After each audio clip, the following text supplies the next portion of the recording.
Hello everyone and welcome back to my channel. I hope you're all well. So in this video we are going to be reviewing the recently released Joker standalone origin film. Now there's been a lot of praise and a lot of hype around this film, so when I was watching it I was a little bit apprehensive to see, is this film going to live up to the very high expectations that everyone's been setting for the film? And I am really thankful to be able to let you know that this film most definitely does live up to the hype.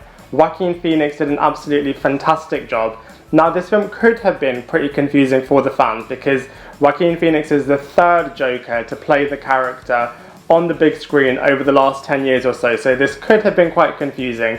But thankfully both the direction taken in this film as well as Joaquin Phoenix very captivating, mesmerizing, at points chilling performance really does kind of make the film what it is and really does earn the hype and praise that it's been receiving. So I'm going to explain why this is in this movie review. Now the storyline in this film is the Joker's origin storyline. Now there have been a lot of origin movies over the last 10 years or so within the superhero franchise. For example, with Marvel there have been pretty much origin storylines for every single one of their characters, such as Captain Marvel, Captain America, Thor, Iron Man, Doctor Strange, all of them. And even within the DC universe, we've seen, Batman, Superman, all of them have had origin storylines. But they've never really done a villain's origin storyline. Now, I know what you're thinking. You might immediately say, what about Venom? He had an origin storyline film. But I would say Venom is more of an anti-hero. This is the first time that they've had a villain's perspective on an origin film. So that's definitely very unique from that point of view. And I just feel like they've executed it really, really well in this film. So you really can see the degradation of the character of Arthur Fleck and totally can see how he's gone from kind of being this relatively nice person to going to becoming the Joker because of all of the very traumatic, negative, horrible experiences that he kind of goes through, and definitely is an opportunity for people to kind of take lessons from in terms of how they treat other people. That I will come back to in a second, but I just wanted to touch upon the fact that I know this film's storyline has been heavily criticized for kind of glamorizing violence, and I feel like those reports are true in terms of the film kind of having that criticism, because I think even some reports have come about that there have been some questionable behaviors in some of the cinemas where the Joker has been shown. So I feel like the producers of the film definitely need to take some responsibility for that. But I think it's also worth remembering that this is the origin storyline of a criminal mastermind, and it's not, the origin storyline of the friendly neighborhood Spider-Man by comparison. So I just feel like, it is worth remembering that this is a villain's storyline. But coming back to the point I said a second ago, I feel like, given that point, there are definite lessons that we can take as a society in terms of, how we treat people, in terms of being kinder to them, not kind of kicking them while they're down, and just kind of having a lot more responsibility that we can take in terms of how we treat other people. So I think from a storyline point of view, there are a lot of powerful messages within the Joker's origin film. From an acting and character's point of view, Joaquin Phoenix absolutely smashes it as the Joker. He's just truly captivating in pretty much every single scene that he's in. And with that point being said, actually, he's pretty much in every single scene throughout this film. So you might quickly think, if this one character is in every single scene, does the movie become really boring? Is it going to get quite stale? Will I kind of be able to have my attention managed throughout? If you compare it to the Avengers Endgame, for example, where there's a whole plethora of different characters, versus this movie where there's just one person's portrayal in all of the different scenes that they're in.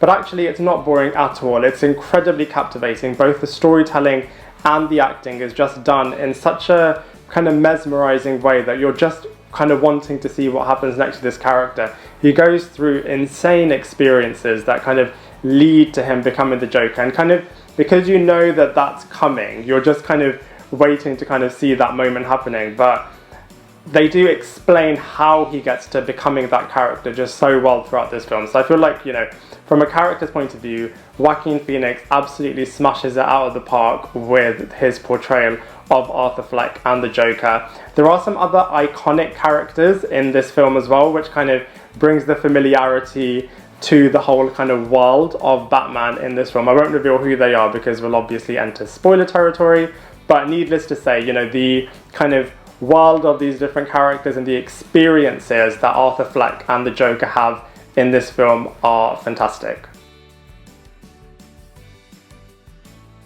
So as I'm sure you can guess, the tone and the visual aesthetic of the Joker film is very dark and eerie, and that really, really works for the character and the world that they're kind of creating, as the storyline is very sad, menacing, and kind of painful to watch at points, and the kind of tone and the eeriness and the darkness of the kind of visual aesthetic really does kind of make it what it is. There aren't any superpowers over here, it's just humans kind of being really cruel and heartless, and that kind of makes it even more chilling to watch. So I just feel like overall the visual setting and kind of all the different camera angles and the musical score and just the overall kind of darker, grittier tone works really, really well for this character, the storyline, and the film overall. In terms of comparisons, like I said before, there hasn't really been another villain's origin film, so I feel like the Joker's kind of in its own category from that point of view. Joaquin Phoenix did an absolutely fantastic job in this film, and there is enough material here to kind of spawn off a sequel. So I hope there is a sequel to the Joker, and then we can kind of do a comparison in that sense. But the director, and both Joaquin Phoenix and the director, have both said that they don't really want to do a sequel, but kind of let's see if the hype allows them to kind of realize that there is a opportunity to kind of do a sequel here. In terms of portrayals of the Joker character, as brilliant and captivating and awesome as Joaquin Phoenix is, I personally still prefer Heath Ledger's kind of portrayal of the Joker in The Dark Knight. Out of the two, I still find Heath Ledger's performance just absolutely incredible. So in terms of those two, I do think Joaquin Phoenix does a great job, but I personally prefer Heath Ledger's performance for the character. It is going to be interesting to see where this leaves the Joker character within the DC extended universe. I don't know if they're going to go back to Jared Leto. I kind of feel like Jared Leto, in my opinion anyway, did a decent job in Suicide Squad. I know he got an unbelievable amount of hate in that film, and I just feel like, I don't know if they're going to go back to his character, if they're going to maybe introduce Joaquin Phoenix into that world. Who knows what they're going to do. I personally hope that they do continue with having a Joker in the DC extended universe and that Jared Leto gets to continue playing that character. But in terms of comparisons, I do feel like Joaquin Phoenix's Joker is in its own league at the moment.